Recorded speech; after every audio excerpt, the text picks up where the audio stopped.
For nearly a century, Ullico has been more than just a financial institution. It's been a trusted partner in the labor movement, protecting workers, securing retirements, and investing in union jobs. In this episode, we sit down with Brian Hale, CEO of Ullico and a third-generation union member, to explore how union-owned financial solutions are creating opportunities, stability, and a brighter future for hardworking families. Join us for an eye-opening and inspiring conversation on the power of solidarity, smart financial planning, and union-driven economic growth. Tune in, get inspired, and learn how Ullico is shaping the future of union workers everywhere. Hello, friends, and welcome to the Union Labor Advisory Network. I'm Mike Fina. Today, I'm extremely proud and privileged to be with Brian Hale, President and CEO of Ullico, with us today to learn a little bit more about his background, history, and experience, and understand what's going on with Ullico. So, Brian, thank you so much for joining us today. I appreciate your time. Hey, Mike, thank you for having me. Big supporter of ULA, always have been, always will be. Love the work you're doing, and thanks for having me on to let me talk a little bit about Ullico. Absolutely. So, Brian, again, your history, third generation, coming from the laborers union. Could you give us a little bit of background? So, how you got started and to where you are today? I'm obviously CEO of Ullico, so it's very impressive, and I'm sure you can inspire some others with your story.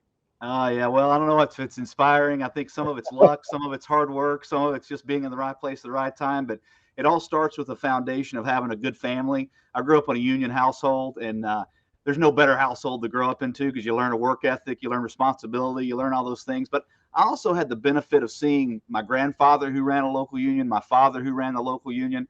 I would see them from a young age. If we were at church, if we were going to the grocery store, if we were going to have a hamburger at the little hamburger joint in my hometown, I would see people come up to them and kind of pull them aside and ask them. And it was like a very serious conversation. I can remember this so vividly in my mind, these serious conversations where men and women would come up and be asking them questions. And it was usually a union member or it was somebody looking for a job who was on a hard spot in their life. And I remember my grandfather and my dad saying, come by Monday morning, let's get you on the list. Let's get you out to work. They just were problem solvers. They were leaders in the community, not because they were the richest guys in the community, but because they always had their hand out to help somebody. They wanted to grow their union. They wanted their union to have an impact on local communities. And I saw that. And I think fast forwarding, I got to work in the union, loved it. I wanted to stay there forever. But then this opportunity kind of arose. My predecessor, my mentor, Ed Smith, pulled me aside one day and asked me to come to Ullico. And he knew my background working in the labor movement, but he also knew that I'd taken a little bit of a different route. I was going to go to law school. I thought law school would be a great way to be a great labor leader one day, to understand how we negotiate contracts and things like that, represent working people. And actually, the attorney that we used in my local gave me a book on the power of corporate affairs and capital stewardship. And he said, you know what? The labor movement has a lot of great leaders. Some of them are attorneys, but they don't have anybody who's got the business acumen, and there's so many dollars at stake here. Why don't you think about getting your MBA? I went and got my MBA, and just as stars aligned, Ed Smith rose into this role at Ullico, and he said, hey, Brian, you'd be a perfect fit to come to this company and help me get this thing, get it going and meeting its full potential. And I couldn't have been more fortunate. Michael, I tell people, if it doesn't work out at Ullico for a guy with my background, there's no place it's going to work out. I mean, I come out of the labor movement. I see what the impacts that we have, but I also see the power we have with inside of our pension plans, our health plans, our unions to make and to do good for working people. And I think that's the role Ullico plays. And I'm very honored to be sitting at the role I'm in at the company. It's incredible, Brian. And, for the audience today, maybe you can elaborate a little bit more about what Ullico is. I mean, you are the only fully unionized organization, insurance company, financial institution in the country. And to round out some of the executive board and how your structure is established, maybe you could elaborate on that and the benefits that you're bringing to labor. Hey, love to. Very proud of this company. I've been here 16 years. I first learned about this company in the early 2000s when I was in college, and I saw this company. I thought, wow, that's kind of interesting. But coming full circle to be working for Ullico and serving this board of directors is truly an honor, because we are very unique. There are other union-owned entities in America that do a great job, and they're our friendly competitors. But we're pretty unique in that we're a multi-asset diversified financial services company. We have 2 insurance subsidiaries and we have a registered investment advisor. So we touch many aspects of what unions do every day through our insurance or our investment products that we provide. We were founded almost 100 years ago. We're actually going to be celebrating 100 years at Ullico from 1927. So coming up in 2027, Michael, I hope you're going to post that everywhere because we're excited about it. We're creating a big splash to kind of talk about the impact that Ullico's had over its 100 years, but also the potential we still have into the future. We were born out of a need for life insurance for union members. You see that theme throughout Ullico's history. Whenever there was a need for something in the financial services industry, Ullico would create that solution in partnership with the American labor movement. So started and born out of life insurance where union members weren't getting access to these group life benefits. We started doing that. We still do it today. But you see, as it's evolved over time, we've developed a multifaceted financial services organization that's wholly owned by the American labor movement. So all of our shares, we're a privately held for-profit company. All of our shares are owned by the American labor movement.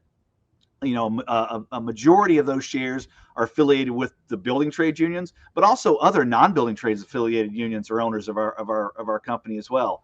And you start at the board of directors with what we think is some of the greatest labor leaders in North America. There's a lot of great labor leaders in North America. We have some great ones on our board, from Liz Schuler from the AFL-CIO, Fred Redmond from the AFL-CIO, Sean McGarvey with the North America's Building Trade Unions, to other general presidents of large international unions. They sit on our board and bring us that local expertise or that labor expertise to make sure we meet our mission.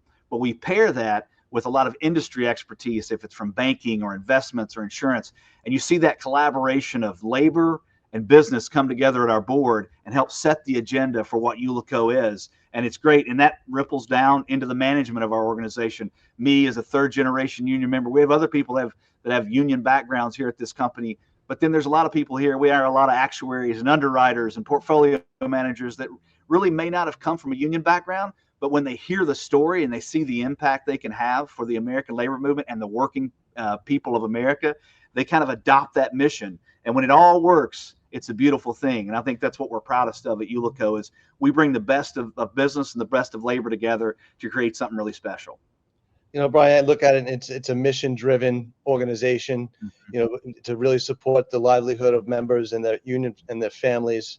Again, I've been so fortunate for the past 20 plus years. I've been in the banking and finance world too. So being able to touch upon the locals, the associations, the funds, the training centers, the association that touch labor as well, and try to bring them all together for the better benefit of ultimately that member and those families is really inspiring. And to know that your organization is so focused on that specifically, it really is, refreshing and exciting to be a part of, to be associated with, and try to help you along with that mission as well. So I've seen so much changes going on too. So can you tell us about some of you are evolving, the company is evolving, some of the initiatives or innovations that you're most excited about with Ullico as well? I mean, from Ullico Select, some of the things that I've started to see out as well.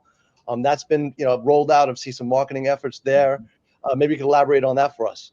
Yeah, absolutely. We're doing a lot of things at Ullico. Over that 100-year history, you've seen us diversify from a life insurance company to having a property and casualty division, to having a registered investment advisor. But what we see is our affinity is by far our most valuable asset. It may not show up on a balance sheet anywhere, but it's the most valuable thing that we have. And what we have to do is serve that affinity and find a way to monetize it appropriately for our shareholders, which is the American labor movement, but also create those collateral benefits if it's job creation or protecting unions or protecting union members, growing unions, et cetera. So we're always looking for ways to diversify our business and grow. One of those, as you mentioned, was Ullico Select. Ullico Select is really our direct to union member channel for Ullico. We do a lot of things. The vast majority of our business at Ullico is institutional, meaning we're selling to unions and to pension plans and to health and welfare plans and to training funds and et cetera, those kind of things. But we also have a small business that we're really focused on to try to grow brand awareness and let union members know they actually own this company. So if you're looking to buy life insurance or supplemental life insurance, union members have great benefits. That's another great thing about unions. But sometimes you want to have a little bit more, a little bit extra life insurance for your family if you got a family, or you need car or auto home insurance, things like that. They're buying those, union members are buying those products from other financial institutions that may or may not care what the American labor movement is and does. So we thought, why don't we create a channel so union members feel like, hey, if I need something, I can go to Ullico Select. I can see if they offer it, and if they do it at a competitive price, I can feel good that I'm supporting the company that I own, and I'm also supporting the labor movement, which has given me my livelihood as a union member. So we're excited about that. You're going to see more and more products we're trying to develop a multi-faceted financial services solution for an individual member. That's what Ullico Select is going to do. We're very excited about that, but we're also extremely excited about the things we're doing on the institutional side. If it's investments in real estate equity business, what we do on the real estate debt side, so the infrastructure fund that we have, and is making huge impacts across America, and showing that organized labor is bringing their capital to the table to solve challenges in local communities, while also creating those collateral benefits of middle-class jobs and people and men and women that have benefits and can be contributors to the local economy. So we've got a lot of things going at Ullico. I'm excited about all of them. I love coming to work every morning and doing this job, because it's more than just numbers on a spreadsheet. I know there are people behind those numbers, and I think that's what makes Ullico, that's the extra step we take. We want to make sure we know we're having impacts on people's lives with the products and services that we offer. So we need to do it best in class and make sure we continue to meet our mission. So lots of exciting stuff, Michael, on the insurance side, the investment side, and also that individual member channel that we're doing with Ullico Select. That's awesome, Brian. Brian, could you go over, because you see it a lot, there's so much development going on, and obviously the United States needs infrastructure redevelopment, and there's such a push right now. And there's also a shortage of skilled trade workers. There's a big push for apprenticeship opportunities.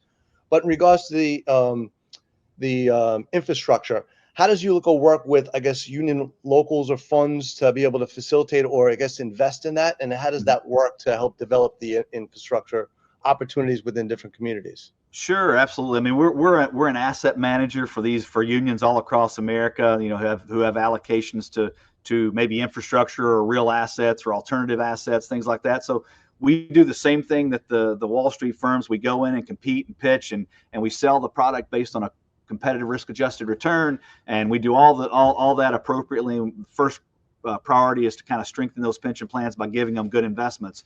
But the rest of the story is we also, whenever we're looking at projects in local communities, one of the first calls we're going to make is to the local building trades to say, hey, there's a project in the works. Because here's the thing, like, the local building trades has a great mechanism that I don't think we talk about enough, that supplies skilled labor to complex assets that are being built. I would rather not just go down and stick a shingle out and say, hey, anybody who can pour concrete, come here. Anybody who can do it. I'd rather be able to call a one-stop shop at a union hall and say, hey, I need 25 men or women tomorrow who have these skills in order to do this project. And I think that's our job at Ullico, as well as an owner, with talking about our co-investors that we're investing in these large-scale products, is talking about the value that labor brings to solve that problem around skilled tradespeople to build these projects. So first call we're going to make is to the local building trades. The other benefit you have is the local building trades leaders of all these unions, they're community leaders. As I talked about my own father and my grandfather earlier, they're the guys that got the men and women who get stopped at the restaurant at night asking questions. Hey, what's going on here? What's going on here? They're local leaders, so they have great political relationships, and they can go and be a voice with us to say, hey, organized labor would like to bring their capital to the table to solve an issue that this municipality is facing around infrastructure. We'd like to bring our capital to the table. We'd also like to bring the people that we represent to build this project and make sure it's done safely, on time, and on budget. And when you get that tripartite relationship of the owner, of the labor, of the contractor, all coming together and being on the same team, you really can achieve so much. I think that's what we do. We're giving labor's capital a voice in infrastructure, but we do it in real estate debt. We do it in real estate equity. Anywhere we're investing, we like to make sure that everybody's at the table, and we're going to first and foremost make good investments that achieve that good risk-adjusted return, but we're also going to have the collateral benefits of creating middle-class jobs for union members. And I think it's not always easy, and it doesn't always work. You can't do every project, but when we find good projects and we all have that alignment, I think there's great success stories that we can share. And it's an example for other people that are doing just what we do as far as investing in infrastructure. They see us be successful. They can act more like us, which is only going to provide more opportunity for working people and for union members across North America. That's great, Brian. And, me living in New York, coming out of Brooklyn, looking at some of these particular airports and the infrastructure and the redevelopment that goes on and how Ullico is affiliated and associated with that, and looking at the larger contractors associations, the building and construction trades in collaboration with Ullico and other investment firms to be able to say, hey, we need to hire from within the pool and then see these jobs. I mean, they're doing some open houses or job fairs right now to say, we need staff. We need to get you guys into this apprenticeship. And here's a really great career opportunity. And you could see the work that's being done and developed, which is beautiful. I mean, it's really incredible to see. And I'm just always happy because I was in Florida at a labor management conference just recently. You're landing in and you're seeing all the hard hats with the different locals and the local organizations. I'm like, I know this guy. It's great. That's right. It's great. I tell you, the other thing you could do there is like some of the things that these owners or the people who are procuring our capital or labor, they put things in that are going to create also opportunities. We're partners in that for local communities. You talked about, apprenticeship, trying to get people, the recruiting we've done, if it's around the JFK project in New York, but also projects all across North America, from Hawaii to Boston that we're investing in. You're seeing local people get hired and people get put into apprenticeship programs. And that one decision to join that apprenticeship program can literally change the trajectory of a family's life. They become a journey worker within their union. They get benefits. Their whole family can change. Their next generation can afford to join the trades, go to school. Like, that's the bigger impact I think people miss. They think these are temporary jobs. My grandfather, my father, my uncle, they lived on temporary jobs until they got into the union, into the leadership of the union. A temporary job, as a building trades worker, you may have 4 or 5 different W-2s in a year, but you stretch that together and you have one career over a lifetime that has pension, that provides health insurance for your family, that provides life insurance in case something happens to you, that provides all these benefits to kind of maintain that middle class lifestyle. People undersell that and don't truly understand it in America. The mechanism that the building trades has around their training and their apprenticeship and their job, finding jobs and investing in projects, when all that works, it's truly amazing. And it's been happening for 100 years. We need to do a better job of telling that story and showing that we are partners in these local communities to solve problems and to create economic incentive for people to go out, do good work, and create stimulus to local economies. That's what the labor movement does with their pension capital, but also with the workers who live and work in those local communities. That's the story we got to tell better. Right, it's great. And again, it's really refreshing because I've had the really good fortune of having this particular platform to meet so many different inspiring union members and understand from different trades, even on the public sector and the municipalities, what these careers look like. And we talked about a little bit earlier today too, is if you're in the building trades and working for, a city or a municipality, that's like the golden ticket. You're not going to get 10, 3 or 4 different, 1099s and W2. You have a steady paycheck forever. The city's not shutting down. You're going to be working through the local on these particular jobs. Where I came from, Michael, it was, you could get on, like we had my home local, Vanderbilt University. So that was we organized Vanderbilt University. The big one I'm from Tennessee. That's where the Southern accent, especially as I get emotional and get excited, that comes out even more. But the Tennessee Valley Authority, which I think is one of the greatest models of tripartite relationship. TVA is the owner with their contractors and their direct relationship with labor. Massive amounts of work, unbelievable local economic stimulant. But in my home local, it was like you work construction or you work, some heavy highway or whatever order you work. But if you could get on at TVA, get on like annuals, what we call it, that meant you were no longer doing those individual projects, contractor, but you saw a pathway. You can make it either way, but exactly. There's so many opportunities. People think of them as temporary jobs. I know people that went on to projects as apprentices, and they graduated their apprenticeship, became journey workers, and worked there for years because these are some of these are massive civil projects that take years to build. That's not you're not building a house in 18 months. You're building giant civil projects, infrastructure assets, large commercial projects in these cities. They take time, and you can build careers that way. So, and if you have the skills to do it, and you develop, your skill set, and you show up to work, which our members do, again, you can create a great career that way. And we're proud to be a small part of it with what we do at Ullico. Same here, Brian. And I just want to thank you for all that you do, what your organization does, Ullico as a whole, the diversification and all the additional products that you're really pushing out now and really educating. And through social media and some of the other platforms now, it's really highlighting and showcasing the work that labor is doing. Again, we've talked about this earlier too, is like, we need to PR and market and show the power of what labor can do in communities as the collaboration with some of the best in class signatories and those hardworking members that are living in our communities to make these things happen. So it's just really awesome to see. And I see a big, resurgence of things happening. And, I'm just proud to be associated and work with organizations like yourself to collaborate and find ways to, promote and drive more value to ultimately those funds and those pensions that will be the future retirement plans for those members and, down the line. So I just want to thank you. Hey, no problem. Thank you. Yeah, absolutely. It takes a lot of people to make this all work. A lot of institutions and organizations. We have a great thing going though. We just got to continue to grow it and continue to support it. And I think we'll meet even more of our potential as a labor movement and Ullico and as ULA. So we're excited about that. Awesome, Brian. Question for you. I want to thank you. What advice would you give to young union members who are passionate about making a difference in labor leadership and financial advocacy?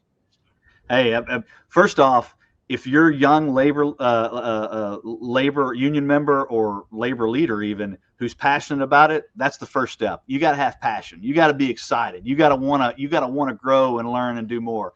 My advice would be what my father told me, what Ed Smith told me, what any great leaders told me is learn as much as you can, soak up as much information you can, talk to as many people as you can, and what you learn and take in, share it with others. Be a supporter. Be a positive person. If you're positive and you're learning and you're engaged, you bring an energy to the table that people want to be around. So I think if you have that passion, that's the first step, and you want to be good at it. You can take this labor movement. It can take you in all kinds of different roads.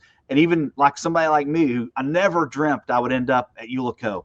I was wanting to be in my union, then I wanted to be in leadership. I served on my executive board. I wanted to be, I was thinking, where can I be? I was a driven individual, and I wanted to be.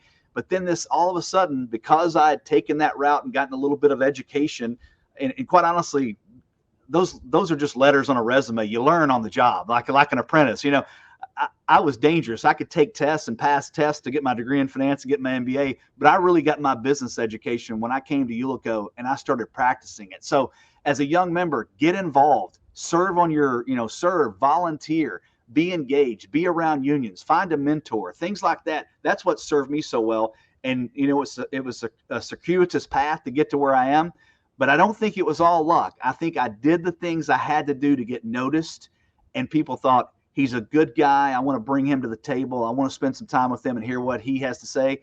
That can happen for anybody. Because Michael, as you know, I'm not the smartest guy in the world, but I work hard. I show up. And I think if you do those two things, people want to be around you and they want to give you an opportunity. And in the labor movement, especially, if you do that, I think labor leaders really want to find people who are passionate, who show up, who do their jobs and want to be contributors. I think that's the secret to success. It's not being the smartest. It's just working hard and being present and learning as much as you can and making those connections. I think that would be my advice. That's incredible. And I'm going to follow that advice. I try to do that every day too. I mean, I do have the passion, love, and really support, because this has been my family for the past 20 plus years. And to learn and be that sponge as well, learning from each individual, trade. And again, if I could do it all over again, I would have my union card in one of those trades, because then I know how to use my hands and I could do that for the rest of my life. So, at 51 right now, it's just like, maybe I might have lost the thing, but I'm doing my part the best I can to be as big as an advocate and supporter of these particular career opportunities and the work of union labor within our country. So I'm excited to just to have you on, Brian. So I appreciate the time Yeah. and all that you're doing. And want to thank you for coming on today. Hey, thank you, Michael. Keep up the good work. Yeah, you're a model of the enthusiasm, the excitement, and I think that's good. I think we need more of that, and I think we all need to pull together over these next few years and tell our story, and also continue to do the work. And let's give working people a voice. I think that's part of our job at Ullico, part of our job at ULA. It's obviously the job of labor leaders, and if we do that, I think everything is going to be. We got some great years ahead of us. I'm excited about it because the American labor movement's been around a long time. We're going to be around a long time in the future, and Ullico is going to be a big part of supporting it and making it grow. So thank you for giving me the opportunity today to talk with you, Michael. I appreciate it, and best of luck on all you're working on at ULA. Thank you, Brian, and look forward to seeing you soon, future conference and other events. And whatever you need from us, we're here to help distribute that information. And again, thank you for all your support. Will do. Thank you, Michael. Thanks, Brian. I'd like to thank all our sponsors for helping to build and promote the ULA network. It is because of you that we're able to support, educate, and promote informative content relevant to labor. Please subscribe, like, and share our channel and media. I'd like to thank you all for your support.